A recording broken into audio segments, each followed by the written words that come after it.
Welcome to the world united. Welcome to the world united. Welcome to the world United. ఇవాళ మనము ఒక గొప్ప ఆధ్యాత్మిక శాస్త్రవేత్త, ఒక డాక్టర్, సర్జన్ అయి ఉండి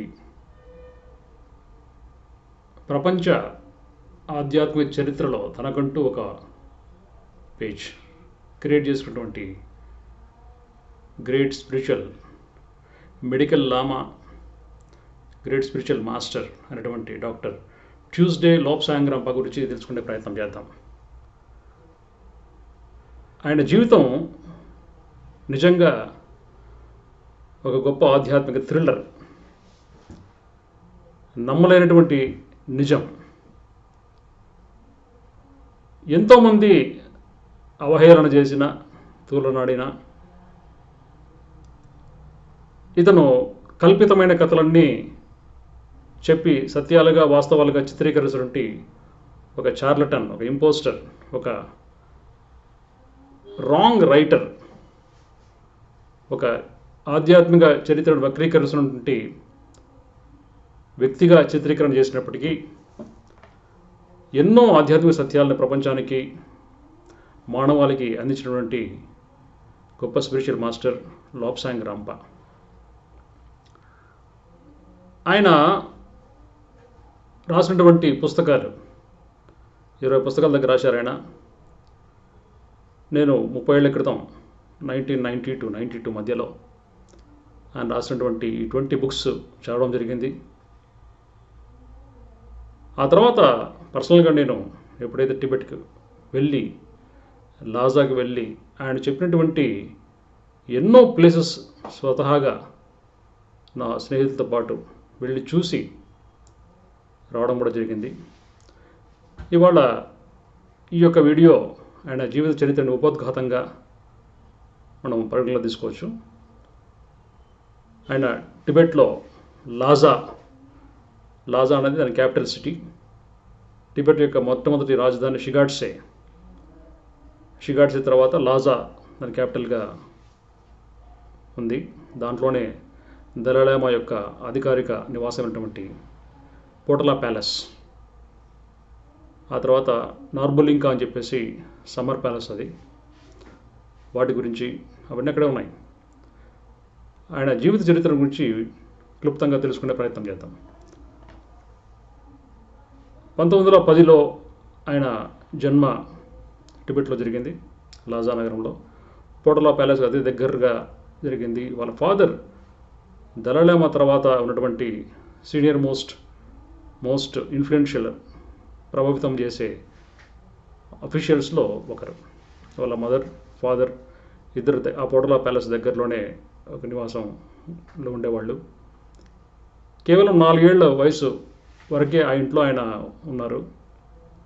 టిబెట్లో ఎలా ఉంటుందంటే, పుట్టిన వెంటనే ఆ పిల్లవాడు ఆ యొక్క దేశకాల పరిస్థితికి అనుగుణంగా, అంత చలికి అనుగుణంగా తట్టుకోగలుగుతాడా లేదా అని చెప్పేసి కొన్ని విలేజెస్లో టిబెట్లో ఆ రోజుల్లో, అంటే వరల్డ్ వార్ కంటే ముందు, ఫస్ట్ వరల్డ్ వార్ కంటే ముందు ఉన్న రోజుల్లో, అంటే మొదటి దశలో, ఈ శతాబ్ద మొదటి దశలో, అంతకుముందు కూడా పిల్లవాడిని కాలుతో నదీ ప్రవాహంలో ముంచేసి బయటికి తీస్తారు.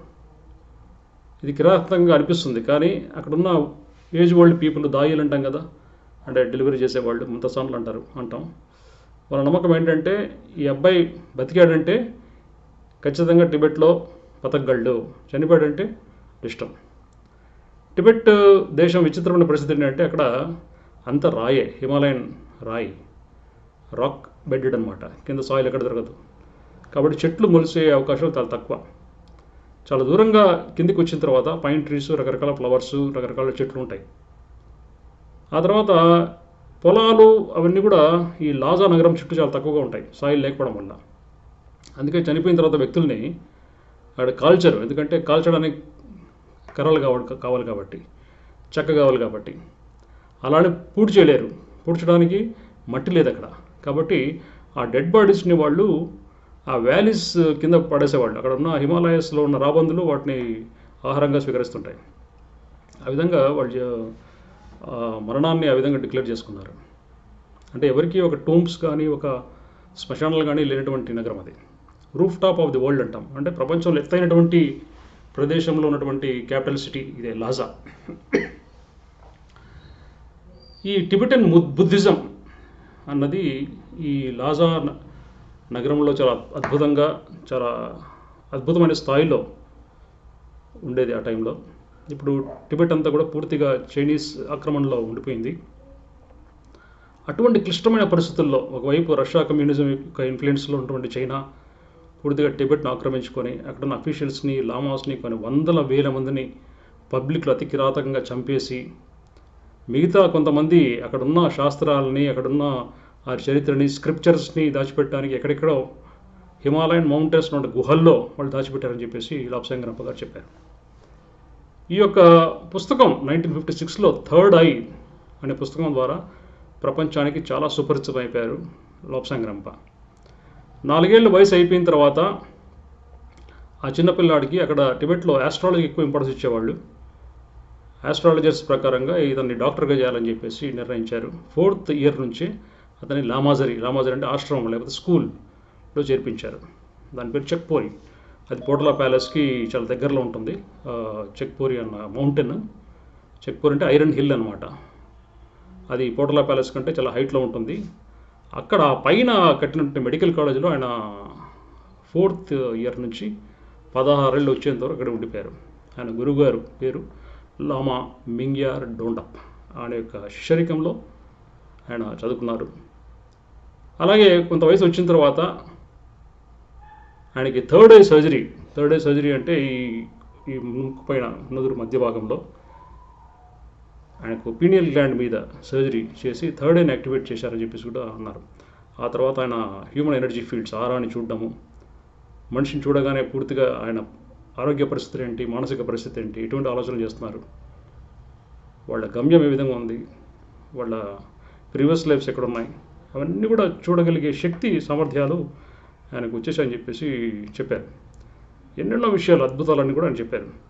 సో మొట్టమొదటిసారిగా ఆయన లండన్ నగరం నుంచి డేవన్షైర్ అనే ప్లేస్ నుంచి పబ్లిషర్ దగ్గరికి వెళ్ళారు పుస్తకాన్ని ప్రచురించడం అని చెప్పేసి. చూస్తే చాలా సింపుల్గా తూలుతూ ఉన్న ఒక వ్యక్తి పబ్లిషర్ దగ్గర వచ్చేసి ఇంగ్లీష్ మ్యాన్, నేను టిబెటన్ లామా అని, టిబెటన్ నాలెడ్జ్ నా దగ్గర ఉంది, ఈ పుస్తకాలు ప్రచురణ చేయండి అని చెప్పేసి ఎవరు నమ్మలేదు, ఎవరు ప్రచురించలేదు. లాస్ట్కి సెక్కర్ అండ్ వార్బర్గ్ అనే కంపెనీ వాళ్ళు తీసుకున్నారు.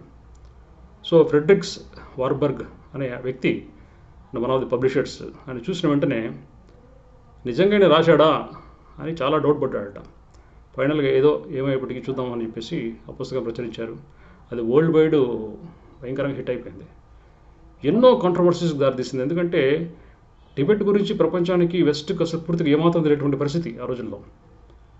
టిబెట్కు ఒక ప్రత్యేకమైన రెప్యుటేషన్ తీసుకొచ్చారు పుస్తకం ద్వారా లోబ్సాంగ్ రంప.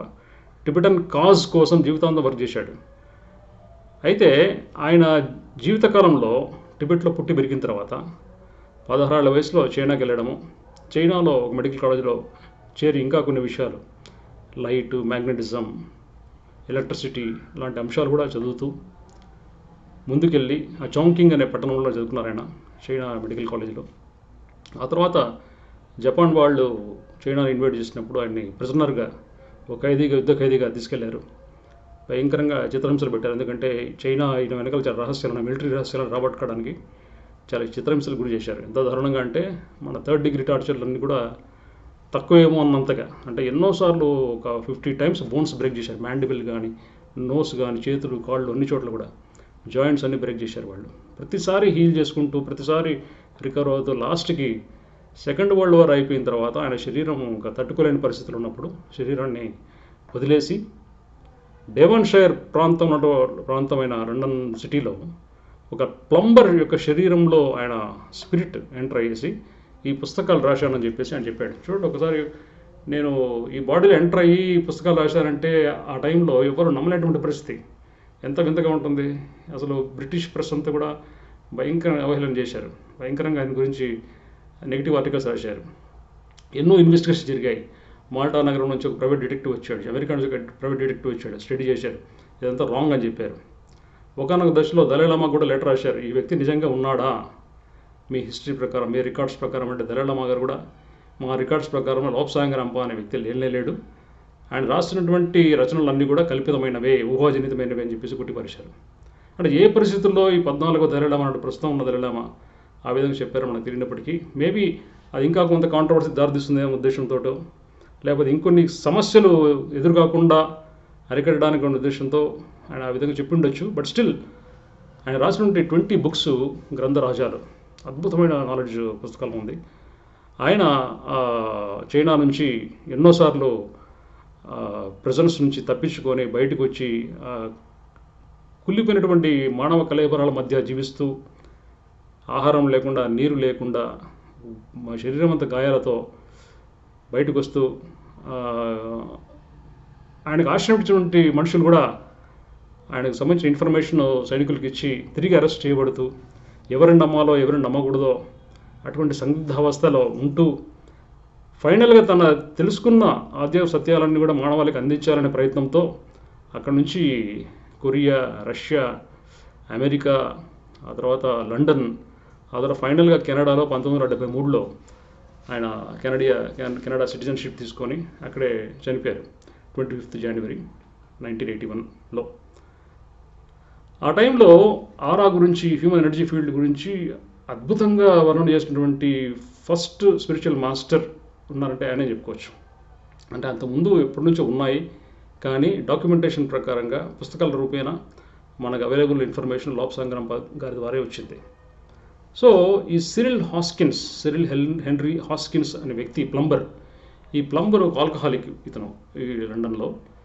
అతను ఒకసారి చెట్టు మీద ఎక్కి ఫోటోగ్రఫీ తీసుకుంటున్న క్రమంలో తలకిందులుగా కింద పడిపోయి ఆ తలకి ఇంజురీ అయ్యి, దాంట్లో స్పిరిట్ బయటకు వచ్చిన తర్వాత ఆ స్పిరిట్ని కాంటాక్ట్ చేసి లామా మింగ్యర్ డోండమ్, లోబ్సాంగ్ రంపా గురువు గారు, బాబు నువ్వు ఎట్లా సూసైడ్ అనుకుంటున్నావు, నీవు ఆలోచనలు అట్లా ఉన్నాయి, నీ శరీరం పాడు కాకుండా ఉంచు, ఆ శరీరంలో ఈ లోబ్సాంగ్ రంపా గారి ఆత్మ ప్రవేశపెడతాము, సర్జరీ చేస్తాము సిల్వర్ కార్డ్ మీద. సిల్వర్ కార్డ్ అంటే ఈ యాస్ట్రల్ బాడీ, సూక్ష్మ శరీరానికి స్థూల శరీరానికి మధ్య ఉన్న సిల్వర్ కార్డ్. ఆ కార్డ్ ఎప్పుడైతే ఉంటుందో అది మనం జీవించున్నాం లెక్క. ఆ కార్డ్ ఎప్పుడైతే సివిర్ అయిపోతుందో, కట్ అయిపోతుందో, అప్పుడు అది మరణంతో సమానం అని చెప్పేసి అనుకోవచ్చు. సో ఆ సిల్వర్ కార్డ్ సర్జరీ మేము చేస్తాము అని చెప్పి దాన్ని ఒప్పుకోవడం వల్ల ఆ బాడీలో ఎంటర్ అయిపోయి ఆయన ఆ తర్వాత లోబ్సాంగ్ రంపాగా తన పేరు మార్చుకొని, లీగల్గా తన పేరు మార్చుకొని, ఫస్ట్ పెన్ నేమ్తో మొదలుపెట్టారు ఆయన, కలం పేరుతో. ఆ తర్వాత నిజంగా లీగల్గా లోబ్సాంగ్ రంపాగా ఆయన అవతరం చేశారు. సో అలాగా ఎన్నో అవహేళనలు, ఎన్నో రాంగ్ ఆర్టికల్స్ మధ్య ఉంటూ కూడా తన ఉనికిని పూర్తిగా పబ్లిక్లోకి తీసుకురాకుండా తన పుస్తకాల ద్వారా తను చెప్పాల్సిన అన్ని సత్యాలు చెప్పగలిగారు. సో అది ఆయన జీవితం. సో ఈ యొక్క లోబ్సాంగ్ రంపా గురించి ఆయన తిరిగిన ప్రదేశాలు, ఎక్కడెక్కడ తిరిగారు, టిబెట్లో ఎక్కడున్నారు, ఎటువంటి ప్లేసెస్లో తిరిగారు, ఏ రకమైన పాఠాలు నేర్చుకున్నారు, ఏ రకమైన ఫీల్డ్స్లో, ఆధ్యాత్మిక ఫీల్డ్స్లో ఆయన రీసెర్చ్ చేశారు, ఏ రకమైన కష్టాలు పడ్డారు, ఏ ప్రాంతంలో ఎటువంటి సమస్యలు ఎదుర్కొన్నారు, ఇవన్నీ కూడా ఒక సిరీస్ ఆఫ్ ఎపిసోడ్స్ లాగా నేను మీకు ప్రజెంట్ చేస్తాను one by one. To begin with is టిబెట్లో ఉన్నటువంటి చిన్ననాటి జీవితం నుంచి నేను మొదలు పెడతాను. ఈ యొక్క లోబ్సాంగ్ రంపా అనేక విషయాలు మనకు చెప్పారు. ఆరా గురించి, తర్వాత ఆస్ట్రల్ ట్రావెల్ గురించి, అంటే సూక్ష్మ శరీర యాత్ర గురించి, తర్వాత ఆయన హిమాలయాల్లో చూసినటువంటి యతీస్ అంటే సుమారు 10 feet 15 feet హైట్లో ఉన్నటువంటి ఆ యొక్క మౌంటైన్ మ్యాన్ గొరిల్లా లాగా ఉండే మౌంటైన్ మ్యాన్ వాళ్ళందరూ చూశానని చెప్పారు ఆయన. ఏదైతే మిత్ లాగానో ఇదేదో కల్పితం అనుకుంటున్నటువంటి మనుషుల్ని ఆయన చూడడం జరిగింది. ఆ తర్వాత శంబాలా అంటుంటాం కదా, శంబాలా అంటే అక్కడ ఒక అద్భుతమైన ప్రాచీన నగరం ఉంది, అక్కడ గొప్ప గొప్ప ఋషులు, యోగులు అంతా ఉన్నారు, వాళ్ళంతా ఈ ప్రపంచాన్ని అబ్జర్వ్ చేస్తున్నారు, దీంట్లో రకరకాల మార్పులు తీసుకురావాలని చెప్పేసి ప్రయత్నాలు చేస్తుంటారని చెప్పేసి శంబాలా గురించి ఒక మిస్టీరియస్గా చాలా కథనాలు ఉన్నాయి. ఆ శంబాలా నగరం చాంగ్టాంగ్ హైలాండ్స్లో ఆయన చూడడం జరిగింది. ఆ సిటీ అంతా పూర్తిగా సబ్మర్జ్ కావడం వల్ల గ్లేషియర్లు ఇప్పటికీ ఉందని చెప్పేసి ఆయన అంటుంటారు. ఇప్పటికీ టిబెట్లోకి వెళ్ళాలంటే మేము వెళ్ళినప్పుడు ఏ కంట్రీలో లేనటువంటి విచిత్రమైన వీసా సిస్టమ్ ఉండేది. 4 types ఆఫ్ వీసా, ఇమాజిన్ చేయగలుగుతారా?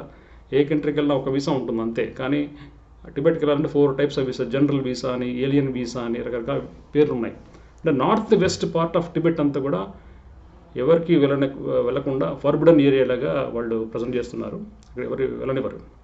నార్త్ వెస్ట్ హైలాండ్స్లో శంబాలా నగరాన్ని వాళ్ళ గురువుగారు లామా మింగ్యార్ డోండర్తో పాటు వెళ్ళి చూడడం జరిగింది. అలాగే ఎన్నో విషయాలు చెప్పారు ఆయన. ఈ యాస్ట్రల్ ట్రావెల్, ఆరా, శంబాలా గురించి, తర్వాత టెలిపతి గురించి, తన ఓన్ పెట్ క్యాట్, సైమీస్ క్యాట్స్తో చేస్తున్నటువంటి టెలిపతిక్ సంభాషణల గురించి, టెలిపతి ద్వారా ఏ విధంగా మనము థాట్స్ని రిసీవ్ చేసుకోవచ్చు, థాట్స్ పంపించవచ్చు, ఇవన్నీ కూడా చెప్పడం జరిగింది. అమెరికాకి వెళ్ళినా, రష్యాకి వెళ్ళినా, లండన్కి వెళ్ళినా యాస్ట్రల్ ట్రావెల్ ద్వారా తిరిగి టిబెట్లో జరుగుతున్న అన్ని విషయాలు కూడా ఎప్పటికప్పుడు తెలుసుకుంటూ దానికి తగినట్టుగా తన రచనలు కూడా మాడిఫై చేసుకుంటూ ముందుకు వెళ్ళడం జరిగింది. సో ఈ యొక్క చెప్పే విషయాల్లో ఆయన రచనలు ఏం నమ్మారంటే, నేను చేసే పని, నేను రాస్తున్న పుస్తకాలు ఎప్పటికీ వేస్ట్ కావు. తెలుసుకోవాల్సిన మనుషులు ఖచ్చితంగా తెలుసుకొని దాని నుంచి ఇన్స్పైర్ అయ్యి దాన్ని రీసెర్చ్లో పెట్టి ఇవన్నీ సత్యాలు అని చెప్పే రోజు వస్తుందని పూర్తిగా విశ్వసించారు ఆయన. అందుకే పుస్తకాలన్నీ కూడా అద్భుతంగా రాసి, ఆ తర్వాత రంపా స్టోన్స్ అంటే ఆయన కొన్ని రకాల స్టోన్స్ని ఛార్జింగ్ చేసి తన స్పిరిచువల్ శక్తి ద్వారా రంపా స్టోన్స్ని కూడా అప్పుడప్పుడు అమ్మేవాళ్ళు. లో కాస్ట్ లివింగ్ కావాలి కదా వాళ్ళకి. అలాగే అండ్ ఎన్నో ఉత్తరాలకి ప్రత్యుత్తరాలు ఇస్తూ కొన్ని వేల లెటర్స్ కూడా రాసేవాళ్ళు. తర్వాత ఆడియో ఫైల్స్ ఇప్పుడు కూడా యూట్యూబ్లో దొరుకుతాయి. ఆయన వీడియో ఫైల్స్ దొరకకపోవచ్చేమో తెలియదు నాకు, బట్ ఆడియో ఫైల్స్ నేను 1990లో ఆయన ఆడియో టేప్స్ కూడా వినడం జరిగింది. ఆ టైంలో హార్ష్, హస్కీ, స్ట్రాంగ్, మ్యాస్కులన్ వాయిస్తో ఉంటుందన్నమాట ఆయన వాయిస్. అద్భుతంగా ఎన్నో సత్యాలు చెప్తారు. బ్రీతింగ్ టెక్నిక్స్ గురించి ఎన్నో విషయాలు చెప్పారు.